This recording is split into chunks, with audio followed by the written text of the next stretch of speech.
Hey everybody, this is Kelly and this is Ask a Therapist. Today I'm answering questions that no one has specifically asked, but that need to be answered due to some things that I have seen anyway going on in the lives of my friends and family and on social media. I want to start off by saying that meme culture is a real thing, and memes are a way that many people use to get through painful or difficult emotions. And that is a coping mechanism. That's not a coping mechanism that hurts anybody unless you send a meme that is harmful to someone, to the person to whom it harms. That's a problem. But by and large, memes, they're just people trying to express emotion. Memes are an interesting phenomenon to me because they're so collecting. People can see something and say, I think that exact thing. How did somebody put it out there like that? And then they share it with their friend. It's not the memeing that's the problem, but there's been a problematic meme that I have seen going around that I've seen sort of stir up a bunch of things that prompted me to start this video, that says something to the effect of seniors in high school aren't able to graduate and they're really sad about it. And then somebody says to them, well, when I was a senior in high school, I was in a draft and shipped off to Vietnam. So hug a vet and don't be sad. And that meme it's hurtful. The thing about that one is that it encapsulates how a lot of people deal with grief, which is if someone that you care about or that you even know or in the realm of is dealing with something painful or difficult, the first instinct is to push it aside, to encourage them to bury it, to take it out of the context that it's in and put it in another context under the guise of giving them a reality check. But in actuality, what is happening there is you're minimizing their pain and making them feel guilty for their pain. And both of those things together are actually really harmful. I wanted to give you some tips on how to handle your grief. For people who are in leadership of others, it is very common to encourage yourself to just push down your pain, push down your fear, push down your confusion about what's happening right now and move forward. That includes also parents, grandparents, anyone who's in any kind of emotional authority over someone they're caregiving for. Y'all, no one knows how to do this right now. No one knows how to deal with a pandemic in the circumstances we're in. All of the things that are open to us as humans that we understand as reality of how life works, it's all changing. The way that we do our lives is changing. That's just a reality. To expect to not have emotional reactions to that would be unrealistic. Maybe you're not feeling them yet. Maybe you're sleeping fine. Maybe you're working fine. Maybe you already worked from home and so you don't see a whole lot of difference now. That's okay. At some point, this is going to hit you.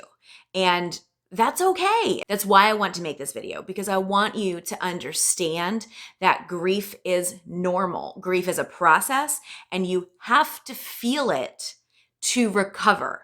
Okay? Grief is a scary emotion. It is one that not everyone recognizes readily. And I think that's because we are not appropriately prepared to recognize it and to deal with its ramifications. So I'm going to give you an example that no one talks about. Ready? A parent has a child and they raise them and they love them. And this child finds the person that they are going to marry and make a life with. The parent is so happy for the love that child is going to have in their life and the welcoming of someone new into the family. And there's all joy there, right? There's all joy. But you know what?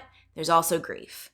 There's also grief. And your relationship with them might not be the same. And there's a little bit of fear. There's a little bit of unknown. That's grief, y'all. It is very common to have grief mixed in with celebration.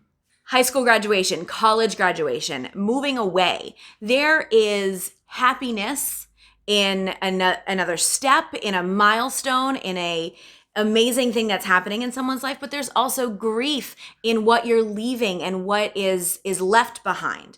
Those two things can exist in your body at the same time, and that's fine. So I think that it's important for people to be aware that, for instance, when a child has had their first semester of college or their last semester of college or random semester of college shut down because of a global pandemic, and they come home and mom or dad or brother and sister who are home all the time are super excited for that person to be home and to be around them all the time. And while that child might be excited too, they're also sad because they're leaving behind something that they didn't get closure on and they didn't get to to do what they thought they were going to do. Anytime we have an expectation that is unfulfilled, there is potential for grief. The stages of grief are out there. People are aware of them. They're not actually used as intended, but that's fine. The point is, at some point, most of those things will be experienced when fully dealing with grief. But it's not a line. There's not a situation where you are first you have to deny, then you have to bargain. Like, that's not how it works. It's not linear, and you can cycle back to one area multiple times. It's not as clean and neat as we want to make it sometimes. Dealing with your own grief in this time starts with being kind to yourself. It starts with not doing the shoulds about your emotions. Okay, I should be grateful because I got this much time with this person. I should be grateful because I get to be in a safe environment and I have food in the refrigerator and I have a way to get groceries. I should. Grief exhibits itself in people's lives and in people's hearts in multiple different ways. There is no right or wrong way to grieve. The only thing you need to do is give yourself a break, because you aren't going to do this right, because there's no right here. There's no right way to process the things that have been taken from our lives right now. And there is no right way to process the magnitude of what's happening in our world. It is okay to look at numbers on your television and feel like you want to cry. It is okay to look at your television at some newscast, insert newscaster you don't like here. It's okay to look at them and to think they're ridiculous and off their rocker. Stop telling yourself that there's a way to do this. Don't shortcut this time. You need to feel. And if you're the kind of person that stores up your emotions, then at some point, let yourself have that crying day. Let yourself have that silent day. Let yourself have that angry day. As long as what you are doing is not harming someone else, right now, give yourself permission to do it. That's the best piece of advice I can give you. Stop pressuring yourself to be who you think you're supposed to be in this, and just be you.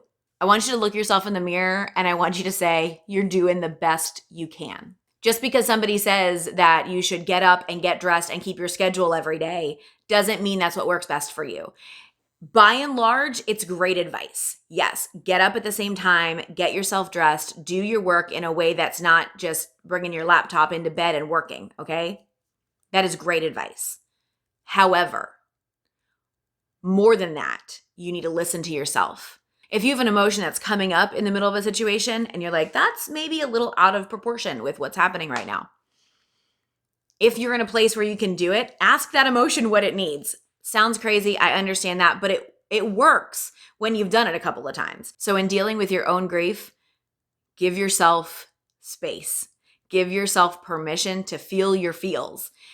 That's the only way you're going to get through them, is to feel them. Maybe you don't do it immediately. That's okay. Your process is your process, and there's no wrong way to process. It's not the most helpful in the situation to take your process out on someone else. And I want you to keep that in mind for sure, because they have their own thing that they're dealing with, and you piling on yours on top of theirs, if they're not ready for that, might not be the best idea. We need to learn how to trust ourselves. We need to learn how to trust our instincts as creatures. We need to understand what our bodies are saying to us, what our brains are saying to us, or when they're not saying something to us, why they're not.